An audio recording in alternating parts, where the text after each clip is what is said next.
Olá, turma! Tudo bem? Turma, na aula de hoje irei falar sobre indutância em circuitos magnéticos. E nessa aula de hoje nós teremos os seguintes objetivos. Primeiro, conceitos iniciais sobre indutância em circuitos magnéticos, definição matemática de indutância em circuitos magnéticos, procedimentos de cálculo para indutor e exemplificação numérica de análise para circuitos com entreferro. Então, aqui trazendo um caso prático de projeto para indutor. Legal, então apresentando aqui o conceito de indutor.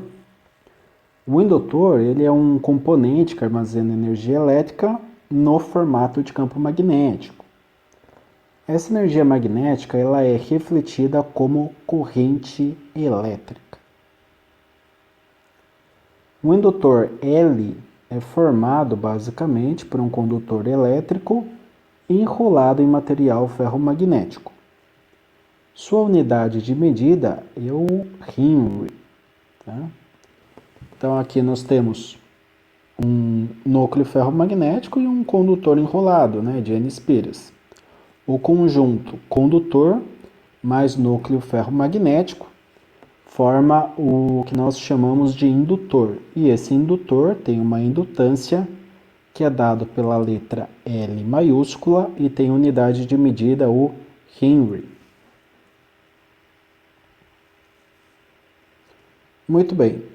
Falando agora da definição matemática, nós temos que recordar alguns conceitos, Então, temos aqui um circuito magnético, que representaria o circuito magnético de um indutor. Temos aqui, portanto, uma bobina, um material ferromagnético e uma corrente sendo injetada. Essa corrente injetada na bobina de N espiras produz um fluxo magnético.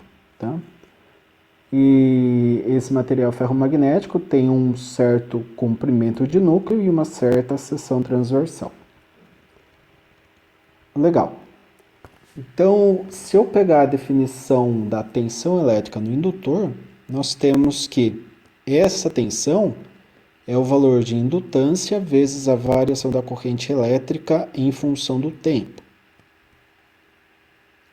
Só que a tensão induzida lá por Faraday, ela é número de espiras que multiplica variação do fluxo magnético no tempo. Então, nós podemos trabalhar com essas duas fórmulas. Além do que, sabemos que a alimentação de um circuito magnético é dada pelo fluxo magnético resultante vezes a relutância total do circuito, ou ainda número de espiras vezes a corrente elétrica que é injetada na bobina. Então, se a gente parar para analisar, como eu tenho nessa análise aqui do circuito uma variação de fluxo magnético no tempo, eu tenho uma variação de corrente em função do tempo. E se eu isolar agora essa variação de corrente em função da variação do fluxo, eu passo esse número de espiras dividindo e fico variação de corrente igual a variação do fluxo magnético vezes relutância equivalente dividido pelo número de espiras. Só que o ΔI, em função do tempo, é esse mesmo carinha aqui, da fórmula da tensão do indutor.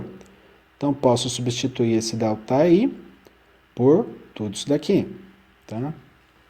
Então, fazendo essa substituição, desse ΔI aqui na fórmula do indutor, temos que a tensão do indutor é indutância vezes relutância dividida por número de espiras vezes a variação do fluxo magnético do tempo dividido por uma variação do tempo. Agora, essa tensão eu posso comparar com a tensão induzida, a tensão induzida de Faraday. Então, se eu pegar aqui no lugar aqui da tensão do indutor, eu colocar a formulinha da tensão induzida, eu vou ter N ΔΦ ΔT igual a L vezes relutância dividida por número de espiras, ΔΦ ΔT também. Então, esse ΔΦ e ΔT eu posso simplificar. Vai sobrar N igual a L vezes relutância no número de espiras. Isolando aqui, esse N está dividido, passo para o outro lado multiplicando, fica N vezes N igual a L vezes a relutância. N vezes N é N ao quadrado, a relutância está multiplicando, passa dividindo, então consigo isolar a indutância, tá? A indutância dada em Henrys. E a indutância, portanto, ela fica em função do número de espiras da bobina ao quadrado dividido pela relutância do elemento ferromagnético. Portanto, quanto mais espiras eu tenho, maior a indutância, tá? Por outro lado, quanto maior a relutância, né, do ferromagnético, ou seja, quanto menor a qualidade desse elemento ferromagnético, menor é a minha indutância. Tá? Então, nós temos que trabalhar aqui com qualidade do elemento ferromagnético e número de espiras para obter uma indutância desejada ali para um indutor. Indutor que é utilizado em transformador, motores, tá? Sistemas eletromecânicos, enfim. Essa característica aqui de indutância é algo muito importante quando se trata da área elétrica, tá? Então agora eu vou trazer aqui um exemplo, né? Um exemplo mais prático aí de projeto. E esse exemplo é dito o seguinte: um indutor tem as suas dimensões conforme é mostrado na figura ao lado. Esse indutor ele é formado por um material ferromagnético de μr de 2200 em relação à permeabilidade magnética do vácuo. Sabendo que é aplicada uma corrente de 2 amperes nesse indutor, determine a relutância total do circuito magnético, b, indutância do circuito e item C, fluxo magnético resultante.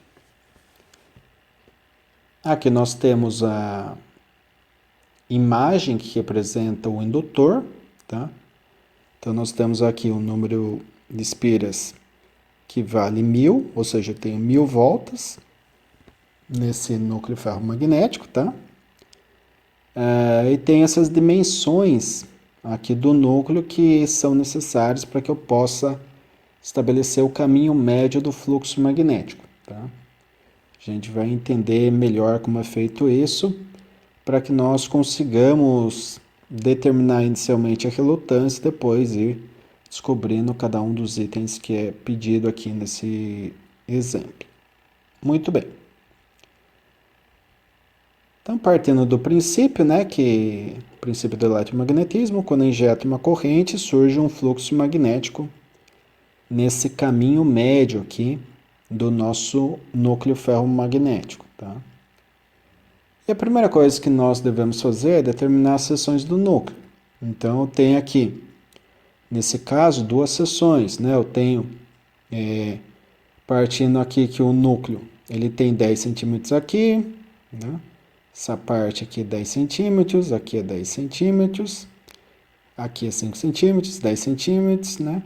Nós podemos estabelecer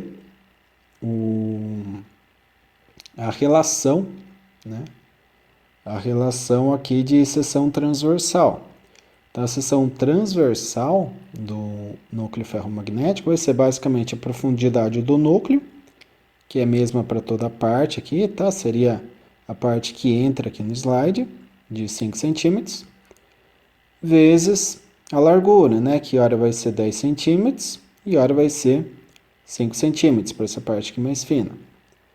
Então, fazendo essa primeira parte aqui, 5 centímetros, né? Aliás, essa daqui, que é 10 centímetros, 10 vezes 5, nós temos 0,05 metros quadrados. E agora sim, se eu fizer da parte de 5 centímetros de largura, 5 vezes 5 dá 0,0025 metros quadrados. Tem que se trabalhar em metro quadrado para termos aí a conservação das unidades, tá? Agora, falando do comprimento médio do núcleo, nós podemos estabelecer aqui o L1, né? Quem que é o L1? É justamente essa distância aqui, ó, desse ponto, tá? Que seria essa linha aqui que traça um caminho médio para essa parte aqui do núcleo ferromagnético, até esse ponto aqui, que traça uma linha média do fluxo magnético nessa outra parte aqui do circuito. Então, se eu medir deste ponto até esse ponto, eu teria algo similar a pegar 10 dividido por 2, né, desse ponto até esse, 10 dividido por 2 aqui também, deste ponto até esse, portanto, 2 vezes 5 centímetros, e essa parte interna aqui, que é basicamente 30 centímetros, né? Então, fazendo a conta, eu chego em 0,4 metros. Legal. Agora, a segunda medição. Essa segunda medição é um pouco mais chata. Por quê? Porque eu vou pegar deste ponto para este ponto menos esse gap, né? Uma parte aqui que eu tenho o ar. Eu não tenho núcleo ferromagnético, mas sim o ar. É o que nós chamamos de gap ou de entreferro, tá? Então, aqui nós teríamos 5 centímetros aqui, mais 5 centímetros aqui, então seria 2 vezes 5 centímetros. Os 30 centímetros deste ponto a este ponto, menos os 0,05 centímetros do gap, tá? Fazendo essa conta, chegamos em 0,3995 metros. E o L3 seria essas distâncias simétricas, né? Da parte de cima igual à parte de baixo.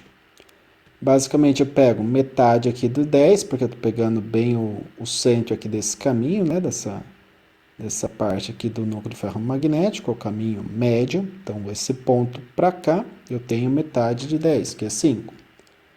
E desse ponto para cá, é o caminho médio daqui, que é 5, portanto, 5 dividido por 2 seria 2,5. Então, eu ficaria 2,5 mais 5, 7,5. Mais 30, 37,5 centímetros. Como estamos trabalhando em metro, fica 0,375. Legal. Então, tendo essas medidas, podemos aplicar a fórmula da relutância, né? Então, se eu quero a relutância do gap, eu pego o comprimento do gap, que ele é daqui, né, muito pequeno, dividido pela seção transversal do gap, que é esta daqui, já calculamos também, vezes aqui no denominador a permeabilidade magnética no vácuo, que é 4π10 a menos 7. Fazendo essa conta, chegamos aproximadamente aí em 159.000 ampere por Weber. Agora, determinando a permeabilidade magnética do núcleo ferromagnético, devemos fazer o produto da permeabilidade relativa que foi dada no enunciado pela permeabilidade do vácuo. Portanto, 2.200 vezes 4π10 a menos 7, chegamos em 2,765 vezes 10 a menos 3 henries por metro. E aqui agora nós precisamos o caminho médio do núcleo, né, que seria basicamente L1 mais 2 vezes o L3.